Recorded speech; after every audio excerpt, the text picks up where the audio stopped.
Hi guys. How are y'all doing? You've all been very respectful and kind, and you've been good listeners tonight.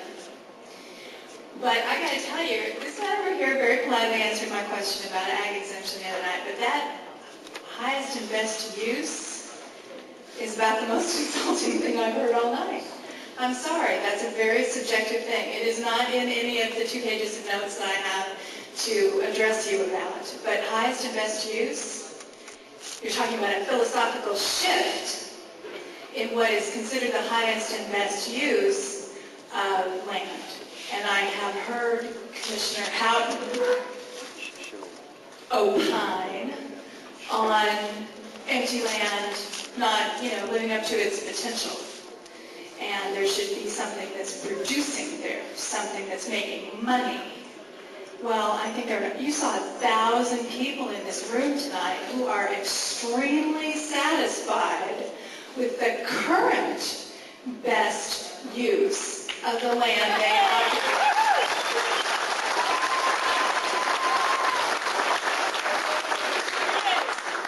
Now, I also feel a little disingenuous even ranting at you a bit because you're not really the decision makers, and I know that. And even the masters that you serve are not the decision makers. They serve one master. I understand he's in rental property right now while they refurbish his house, which I was in once and thought was pretty lovely, but okay. And he has made this decision, and he made this decision a long time ago.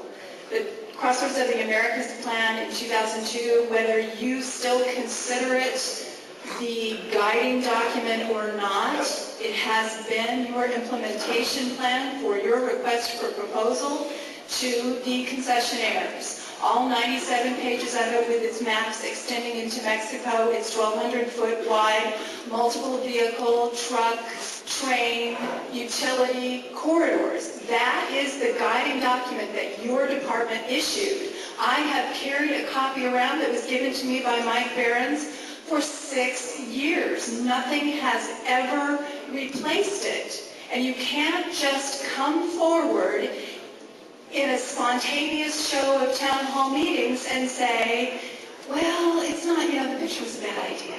We never really should have shown you an arch rendering because it's so scary.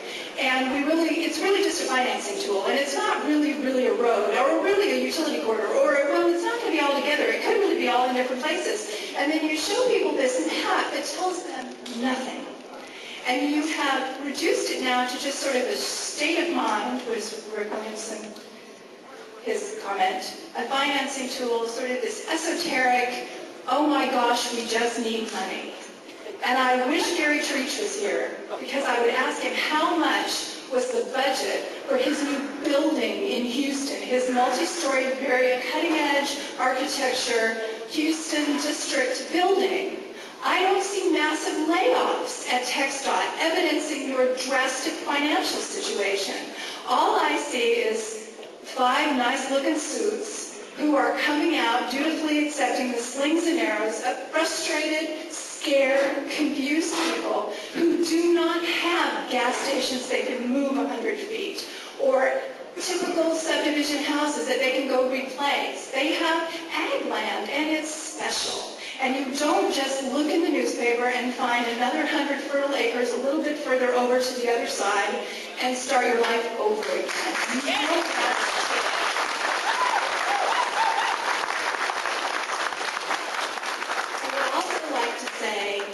That many of the laws that are in place that you have all passionately told us you will never use, like quick take, for example.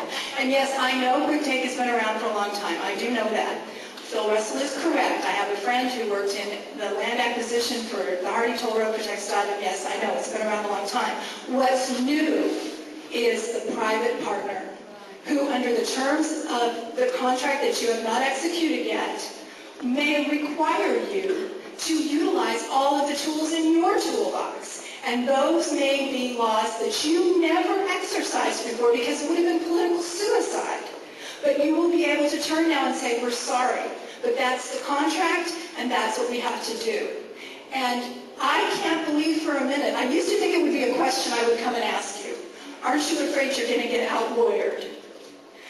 But it's not a question anymore. I know you're going to get out-lawyered because Sintra out-lawyers everybody. Ontario, the government took them to court 2 or 3 times and lost because they were raising the tolls higher than the government thought they should. In Indiana, the tolls went up so much the trucks started using the service streets.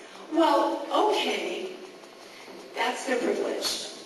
But where's the cost? You just told everybody how many? 9,600 cars equals 1 truck.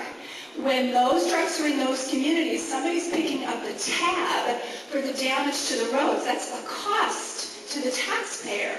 So you have toll roads, which are the most expensive way to build a road. And then you have a toll road done with a public-private partner, which is the most expensive way to do a toll road for the citizen.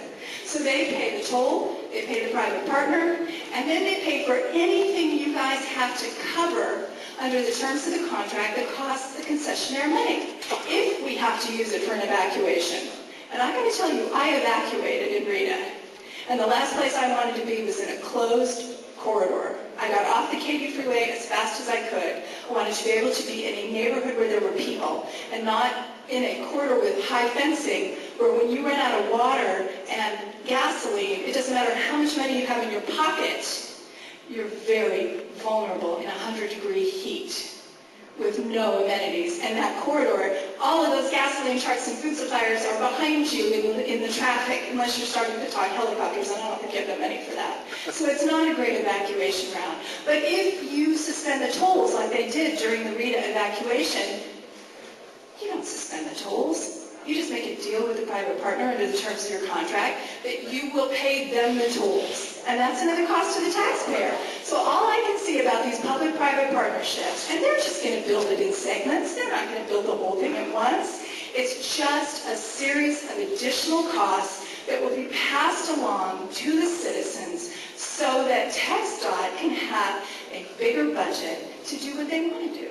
And we're all going to suffer the additional cost instead of just going a little bit slower and maybe not growing quite so fast, maybe preserving the heritage that is our agricultural industry, keeping Texas a little bit like it used to be for our children and grandchildren. Thank you.